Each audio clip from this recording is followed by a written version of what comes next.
Di atas kertas semuanya indah, di atas kertas semuanya sempurna. Meskipun dalam kenyataannya tidak sesuai dengan ekspektasi kita. Tinggal bagaimana kita menyikapinya.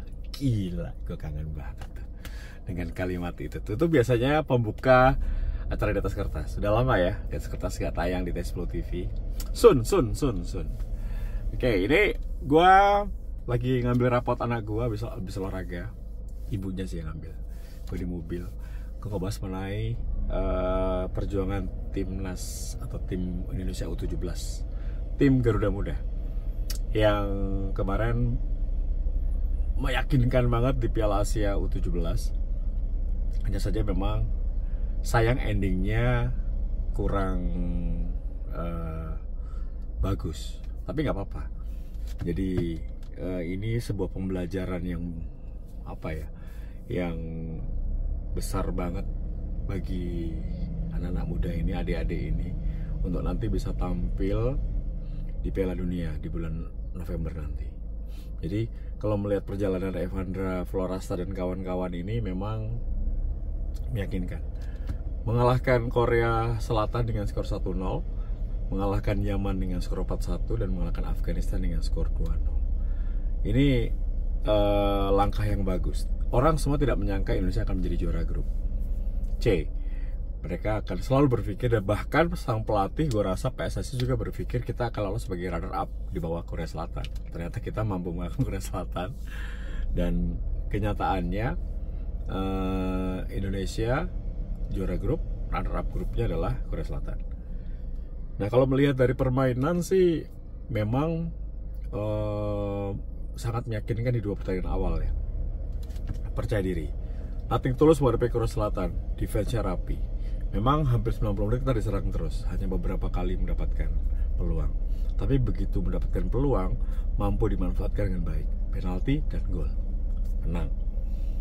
Orang tidak akan melihat, orang tidak akan membicarakan cara bermainnya, karena orang akan melihat, oh hasil akhir mengalahin siapa, Korea, dah gitu. Sampai kapanpun. Karena tidak perlu main sepak bola indah juga, tidak perlu menyerang 90 menit juga. Yang penting gol, menang 3 poin. Karena ini turnamen yang panjang, dan itu dilewati dengan baik oleh Nova Arianto dan juga Garuda Muda. Tapi pertandingan kedua susunan pemain hampir sama. Kebetulan gue siaran. Itu caranya berbeda. Materinya sama, maksudnya susunan pemainnya sama, tapi caranya berbeda. Terlihat bahwa Nova Arianto memiliki game plan yang benar. Dia sudah mempersiapkan lawan Korea bertahan, lawan Yaman, lawan Afghanistan masih nyerang karena butuh kemenangan. Dan terlihat Goli, Vandra, Mirza, terus Alberto itu lebih banyak menyerang dibanding bertahan. Waktu menghadapi Korea mereka lebih banyak membantu pertahanan. Jadi sekali lagi, Nova sudah mempersiapkan game plan. Jadi bukan hanya bertahan, dia juga tahu kapan dia menyerang, tergantung kebutuhan menghadapi lawannya. Dan ini di atas kertas memang lawan Afghanistan dan lawan Yaman harus nyerang dan menang. Nah, ketika sudah dapat 2 kemenangan, poin 6, otomatis Indonesia lolos sebagai juara grup A, C. Maka menghadapi Afghanistan, gue nggak lihat sebagai sebuah game plan yang terbaik, karena Nova merotasi hampir semua pemain. Karena Coach Nova tahu sudah pasti lolos, lebih baik mengistirahatkan 11 pemain inti gitu.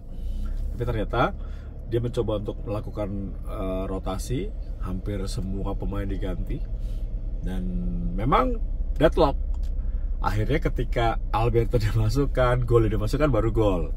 Di menit-menit terakhir tuh ada 2 gol. Ya akhirnya kita bisa menang. Memang harus diakui, kedalaman skuad tim U17 ini tidak dalam.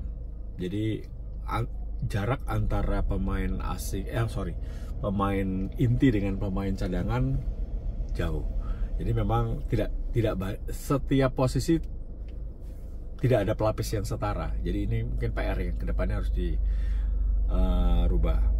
Kemudian kalau lihat fisik juga sangat baik ya. Hanya saja memang mental. Nah, berbicara mental ini, gue melihat ketika menghadapi Korea Utara di pertandingan penting menghadapi Korea Utara ini, terlihat mental kita down.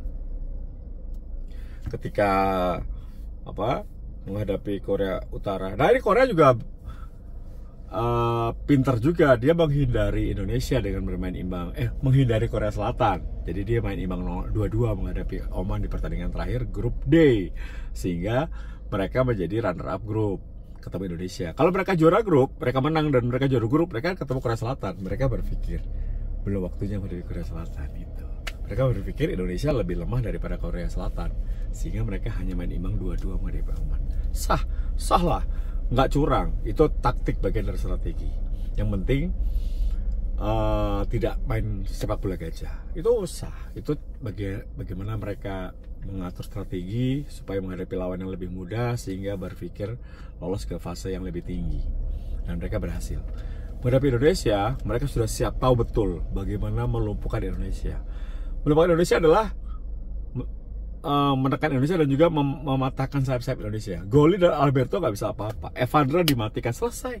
3 pemain itu, sehingga Mirza sepertinya bermain terisolasi di lini depan. Tidak ada suplai bola, hanya lari-lari. Alberto nggak bisa masuk, Goli nggak bisa masuk, Evandra sama Nazril kesulitan di tengah. Sudah, akhirnya kita harus terus ditekan, dan itu tidak mudah loh bagi adik-adik kita. Diserang 7 hari 7 malam, diserang 90 menit. Akhirnya gol-gol yang biasanya kalau kita ditekan, sebuah tim ditekan terus tuh gol-golnya akan aneh, deflected, mengkena kaki atau belok arah, itu terjadi karena terjadi banyak orang di depan penjaga gawang, sehingga David sulit untuk bisa menerka kemana arah bola gitu. Dan itu kita kalah. It's okay, kalah 0-6, jangan dihujat karena targetnya memang sudah masuk Piala Dunia. Memang seperti anti klimaks karena penampilan kita sangat impresif ketika menghadapi Korea dan juga Yaman, termasuk Afghanistan dengan tim B-nya gitu. Indonesia tim B ya, karena banyak pemain dicadangkan. Orang berpikir, waduh lepas aja lawan Korut, tapi lihat Korea Utara ini mesin dari menit pertama 90 kagak ada capek-capeknya. Oke, gue gak lihat cara bermain game plan mereka lah, gue bukan pelatih. Tapi gue melihat dari mereka berlari, mengisi ruang, melakukan high press sejak menit pertama hingga 90 konsisten. Robot itu kelebihan mereka. Mereka memiliki, yang tadi gue bilang, Indonesia fisiknya bagus ya. Ternyata Korea 2 kali lebih bagus dari Indonesia. Ini PR bagi Nova Rianto dan juga PSSI mempersiapkan tim ini lebih bagus lagi. Kalau kita melihat di Piala Dunia, memang lawannya berat-berat. Lolos grup aja sudah hebat. Jadi persiapkan diri fisik dan mental lah. Karena mental itu penting ya. Kalau udah masuk ke lapangan berani berantem, insya Allah sih lawan Argentina, lawan Brazil pun berani gitu. Jangan lihat hasil akhir ya. Yang penting melawan gitu. Kan U17 menurut gua tuh bukan prestasi. Ini pembinaan. Nanti kematangan itu akan ada di U20 dan ujungnya prestasi itu nanti di tim nasional senior gitu. Jadi terserah lah lo setuju atau enggak, tapi menurut gua 17 tuh nggak usah dikasih beban tinggi. Cuman mereka harus memiliki dasar pemahaman sepak bola yang tepat, karena di usia ini mereka adalah pembentukan karakter mereka gitu. Dan nanti cikal bakal sepak bola Indonesia 5-10 tahun ke depan ya ini para pemain ini yang saat ini masih berusia 15-16 tahun ini. Mereka nanti 10 tahun lagi akan menjadi pemain tim nasional Indonesia. Atau menggantikan senior-senior mereka saat ini ada, menggantikan posisi Witan Sulaiman, Muhammad Ramadan, kemudian Muhammad Ferrari, Nadeo, Hernando, dan lain-lain, dan naturalisasi lain. Jadi ini waktunya mereka untuk belajar, dan waktu masih panjang, November. Kita harapkan waktu yang panjang ini bisa digunakan. Persiapan menurut gua ya pemahaman taktik, kemudian fisik diperbaiki, sama tentunya mental. Jadi jangan takut duluan. Mau lawan siapa, Korea, Jepang, Argentina, Italia, Prancis, bodo amat. Sama-sama manusia, tinggal bagaimana adu strategi di lapangan gitu. Jadi itu. Kemudian kalaupun harus ada naturalisasi ya nggak usah malu. Kalaupun harus ada naturalisasi nggak usah malu. Tapi ya nggak usah banyak-banyak. Tapi kalaupun ada penambahan pemain naturalisasi, boleh. Masalahnya kan Belanda nggak lolos ke Piala Dunia. Emang ada yang bagus ya, gitu. Kita harus hargai perjuangan anak bangsa yang sudah berjuang dari U16. Ya semoga saja ini menjadi pembelajaran, karena kalah itu adalah satu pembelajaran tidak bisa dibeli dengan apapun. Kita lebih baik merasakan kalah di Piala Asia daripada nanti kalahnya bermain jelek dan kalah di Piala Dunia. Kalau di Piala Dunia kalah tapi mainnya bagus, it's okay. Karena memang sekali lagi level kita dengan permainan seperti kemarin menghadapi lawan-lawan di Piala Dunia memang berat banget. Tapi sepak bola adalah harapan, apapun masih bisa terjadi. Dengan kerja keras dan doa dari orang tua dan dari bangsa ini, kita berharap U17 nanti akan bersinar di Piala Dunia di Qatar ya tahun ini di bulan November gitu. Jadi sekali lagi terima kasih Garuda Muda, terima kasih Coach Nova. Biarkan orang-orang mungkin mau berbicara apa, tetap fokus sama tujuan akhir kalian, dan kita akan support terus untuk Garuda Muda. Itu di atas kertas ya, kangen ya di atas kertas tuh biasanya ngobrol sama bintang tamu, cuman tadi gue udah buka dengan opening itu ya. Sebentar lagi di atas kertas akan kembali untuk teman-teman yang nonton Facebook. Terima kasih ya sudah subscribe.